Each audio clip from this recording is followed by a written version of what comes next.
Bendiciones para todos ustedes. Hoy con una nueva lección de nuestro discipulado formando un carácter cristocéntrico. Nos corresponde estudiar la lección 2 llamada Santidad.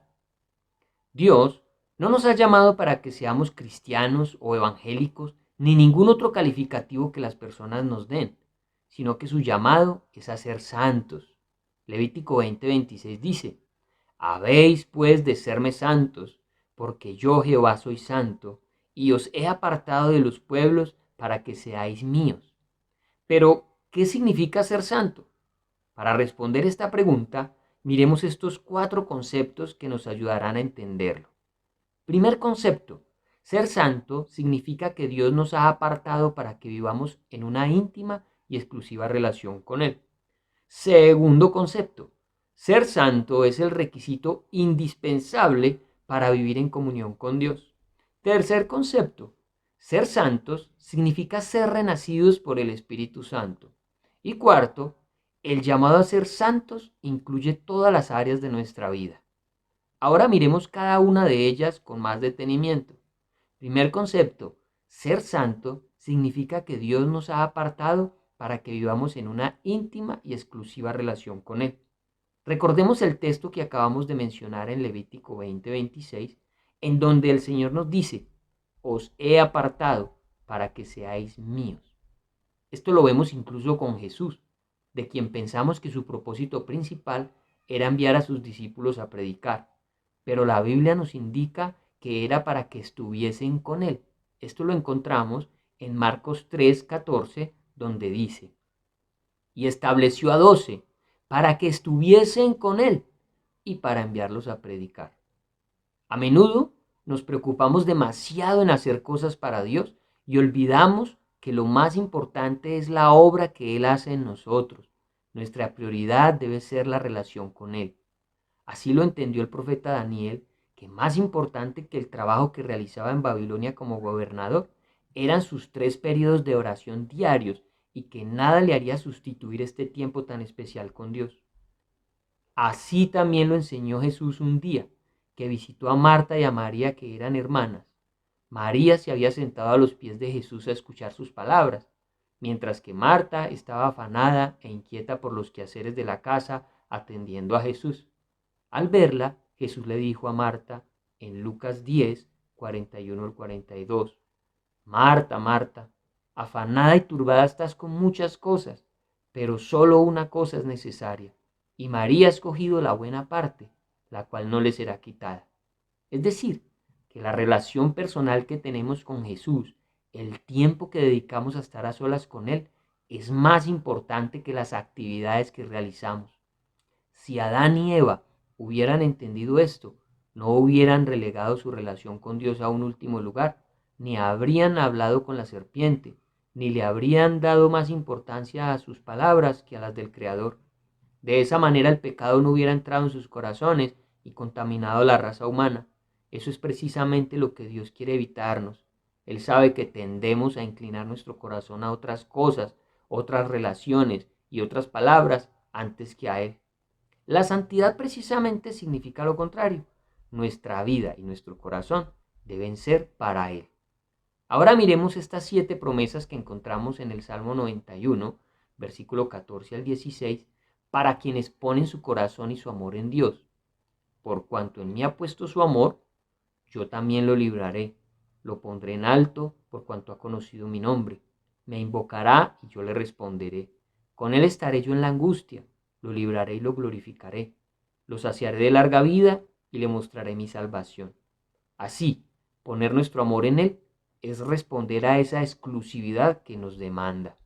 Segundo concepto: ser santo es el requisito indispensable para vivir en comunión con Dios. El pecado rompe la relación del hombre con Dios. Eso fue lo que le pasó a Adán y a Eva, que avergonzados después de haber pecado, trataron de esconderse de Dios. El pecado había afectado sus pensamientos, sus sentimientos y su voluntad. Así sucede con todos nosotros. Miremos estos otros 2 ejemplos en el Antiguo Testamento de cómo el pecado afectaba la relación de Dios con los hombres que Él había llamado para que le sirvieran. Cuando el profeta Isaías tuvo una visión de la santidad de Dios, descrita en Isaías 6 del 1 al 8, quedó tan abrumado que esperaba morir, pues sabía que no podía estar en la presencia de Dios porque era hombre inmundo de labios. De la misma manera sucedía con el sumo sacerdote en el antiguo Israel. Cuando entraban en el lugar santísimo del tabernáculo donde reposaba la presencia de Dios, si no estaban limpios de pecado, no salían con vida de ese lugar.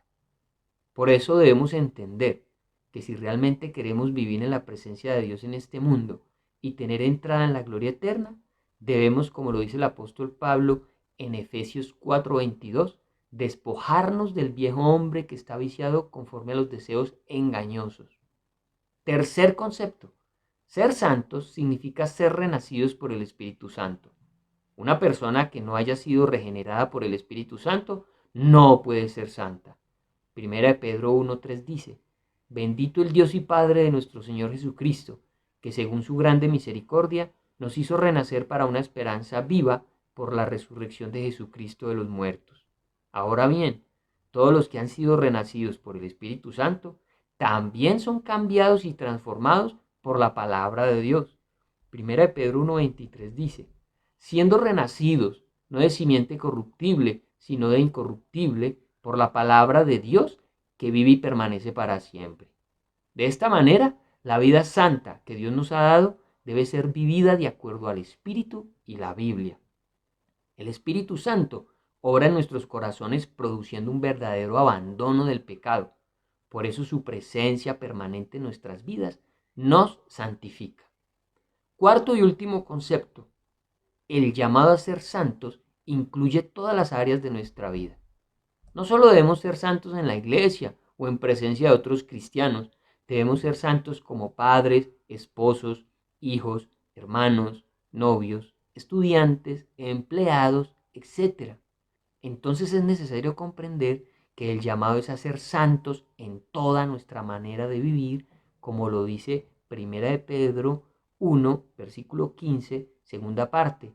Sed también vosotros santos en toda vuestra manera de vivir. Esto también implica que nuestros pensamientos deben ser santos.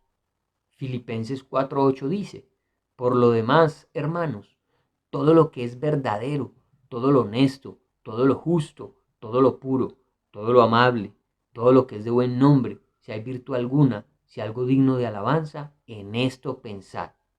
Nuestros sentimientos también deben ser santos y nuestras motivaciones basadas en el amor de Cristo.